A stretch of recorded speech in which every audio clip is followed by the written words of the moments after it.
So I want to talk about the recently released PSVR2 headset from Sony, and I want to talk about everything I feel about that headset. And I'm not going to beat around the bush here. I just wanted to say that personally, I don't think that headset is actually worth it. And I'm going to tell you everything I think about that headset. And keep in mind, I personally not used the headset. I've never bought it. I've never gotten it. I've never used it. But keep in mind, I am a big VR supporter. I love VR. I did own the first PSVR headset right here. Here it is right here. And then at the very moment, I'm still currently using the MetaQuest 2. Here is the MetaQuest 2 from Oculus right here.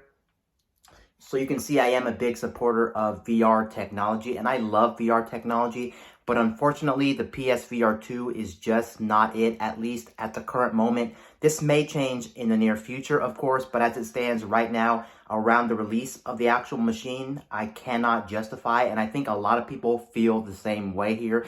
The biggest thing that's going to make people not want to buy the PSVR2 headset, which I think most people are going to agree on, is the fact that that thing is super expensive. It's $540, and that's not including any type of game. They do have a bundle right now where you can actually get Horizon Call of the Wild with the PSVR2 headset, and that will set you back $600. So for the most part, you're going to have to buy that bundle, because why would you buy the 540 bundle and then not have anything to play? Does that absolutely make sense? No, it doesn't make sense. You're definitely better off buying the Call of the Wild bundle for $600. So you can see this thing is just stupid expensive to begin with. And taking in consideration too, you do need a PS5 to actually play this in the first place. And if you don't already own a PS5 to play this, I wouldn't necessarily say go out and try to buy a PS5 just to play PSVR 2, because it just, you're talking over $1,000 for this thing. Now, granted, I do have to be honest, if you compare this to PCVR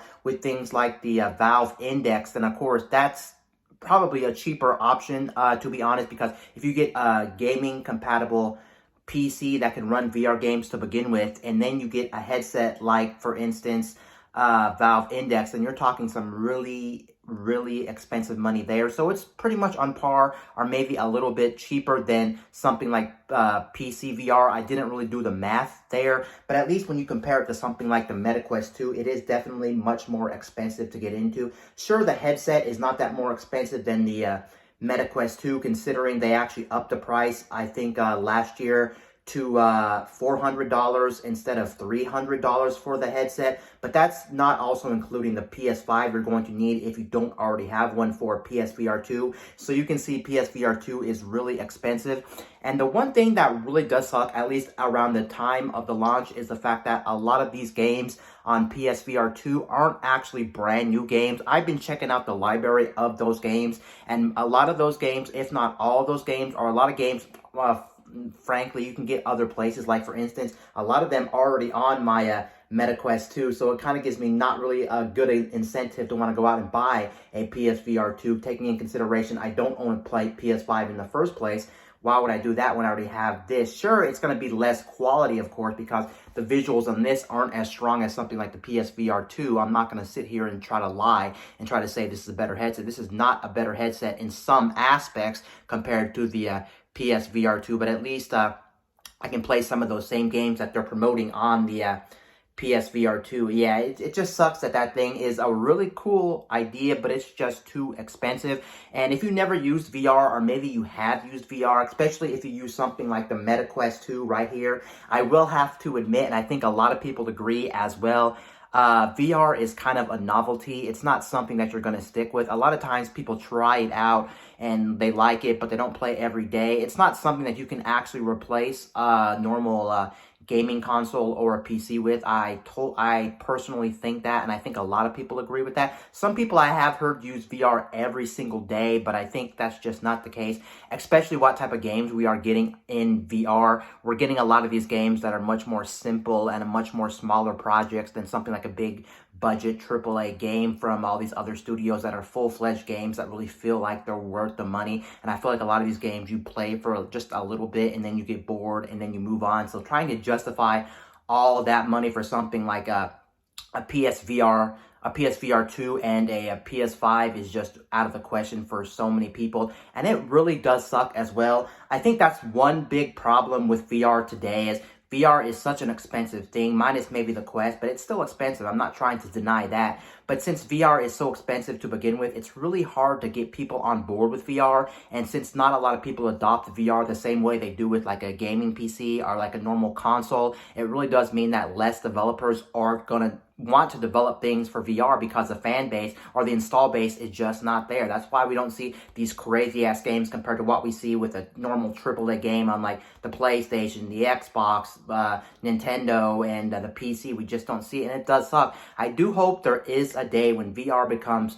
more widely adopted. It's more cheaper to get into, especially if you never used it. A lot of times with VR, you have to remember as well as a lot of people never experienced VR to begin with, so they're kind of hesitant. If you're hesitant and you never played VR in the first place and you just want to try it out and you're curious if it's going to be for you or not be for you, then definitely the MetaQuest 2 is going to be your best friend. It's cheaper and you don't need anything else to use with this, like the PSVR 2 or anything else. This is just a standalone headset where once you buy the MetaQuest 2, you just use it. You don't need anything else. So that's going to be your best bet for entry into VR, to be honest. And yeah, it does suck because that thing is definitely, when it comes to visuals, when it comes to the performance of the thing, it definitely kills off the MetaQuest 2 for sure, at least in that department. It just sucks that it's just so expensive to get into. And another thing you have to realize as well is Sony is a company, unfortunately, that is known to kill off things, quite frankly. And since PSVR 2 is not its main focus, of course, that is going to be the PS5 normal traditional flat screen games. That does mean in the future they're not going to be putting as much focus on it. And they also know that the install base is just not going to be as big as something like more people just playing traditional PS5 games. And that's something you do have to take in consideration, considering the price of that thing, how many games are going to be pumped out for this thing. It's kind of like what Sony did with the PlayStation Vita. The Vita was a cool thing, but then they pretty much stopped first-party support quite early in the lifespan because they're like, yeah, not many people bought this thing. The numbers are down. The PS4 is taking over the place. We might as well just keep supporting the PS4 rather than something like the PS Vita. So you can see the Vita actually died a quite early death just because they didn't want to support that thing. And same thing goes for the PSVR1. The PSVR1 was a pretty nice thing until Sony was like, yeah, we're not really going to put really any effort into first-party titles. We're really going to focus on the primary system, the PS4. So yeah, that's something to take in consideration. And it's also released, so it's a little too early to say what's going to happen with that thing. But right now, there's nothing that really piques my interest with PSVR 2 that really wants me to go out and buy the thing, considering how expensive it is. I will say the only thing that would make me want to play it, which I'm still not going to justify it for that. I keep thinking about this over and over, but I'm still not going to justify it for this reason alone. But I do want to play GT7. I think Gran Turismo 7 would be badass in VR, taking in consideration the MetaQuest 2 right here doesn't even have any racing games to actually play. It sucks that this thing is yeah, it doesn't have any racing games, and I'm a big fan of racing games, and I keep looking at GT7, and I want it so bad,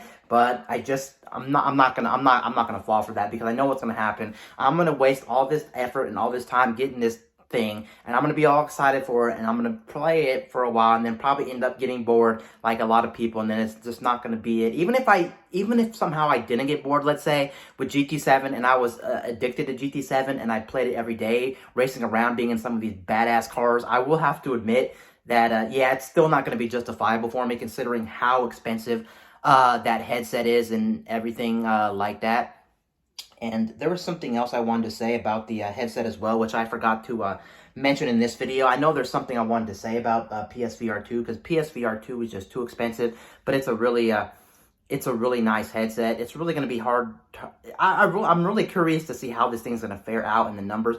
Apparently, from what I know, is a lot of articles already said that Sony had to cut a lot of production for this thing, and I'm not surprised, considering, again, the price of this thing is actually over the retail price of a regular disc PS5, which is just insane to begin with. I know a lot of people who play play a PCVR or things like the Valve Index are laughing and saying that's a joke because that headset alone is cheaper than something like the Valve Index, and that is true. I can't deny that, but with the PlayStation 5 and that, it's really hard to justify. If you already have a PlayStation, then maybe it's a justifiable purchase, maybe, but it's still freaking expensive for what it is. If you don't have a PlayStation, then yeah, I wouldn't necessarily say go out of your way to go buy it, because you have to buy a PlayStation, you have to buy that, and you have to buy some games. That's the other problem. People always forget you have to buy games. That's why that Call of the Wild bundle from Sony just looking much more promising when it comes to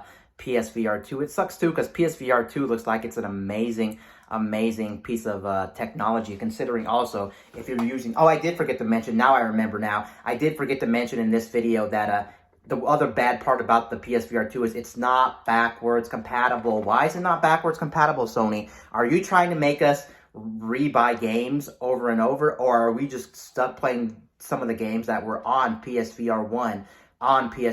Because someone made a good point. These headsets are aging and they are getting a little bit older, and they are going to break down one day, most likely. Are the wires going to break? But what I can say is at least this thing is expensive. At least it is miles better than PSVR1 for sure. The biggest problem with PSVR1, which everyone will agree with, there's not really nobody that disagrees with this, but the number one reason why a lot of people don't like PSVR1 is the fact that this thing is a mess to hook up. You have so many wires. Yes, there's only one wire coming out of the headset like PSVR2, but then you have to have a stupid breakout box to actually use the thing. So you have your PS4, you have your breakout box, and then on top of that, you need like a camera, a webcam to sit next to your PlayStation to actually use it, because it doesn't have inside-out tracking like the Quest or like the PSVR2, and you need this breakout box, which does get really bad. And when you're playing this thing, cables are everywhere. You need two cables here, you need two cables here, you need to have one cable connected to the system. You can see it does get messy, and that's not even the power supply to this thing, and that's not even the cables running to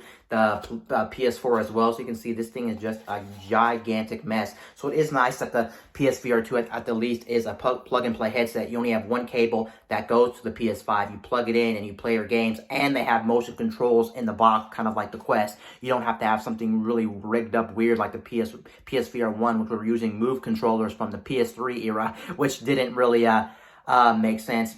What I will say is I'm probably going to end up picking one only if PlayStation makes that thing cheaper, because since not a lot of people are willing to pick it up, and they already had to cut production on the PSVR2. Most likely in a year or two, or maybe in 3 years down the road, it will be in a bundle. That's how I pretty much got this one. It was super dirt cheap. It was like $200 in a bundle with like 5 games, and that's how I pretty much got it. And right now, I'm not really trying to go out of my way to actually buy another VR headset, because I already have one, and the experience is going to be mostly the same.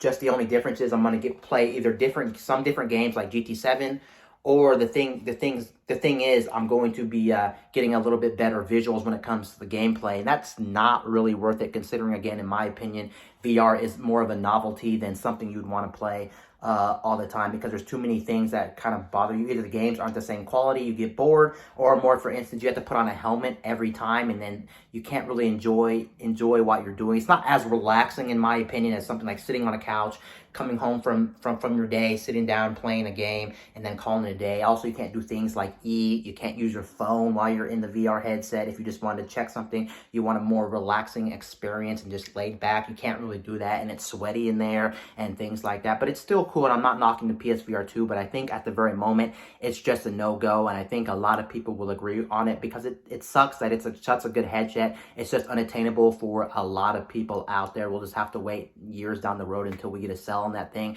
and then I'll probably pick it up with of course, the PS5. Anyway, guys, this is Wayne signing out.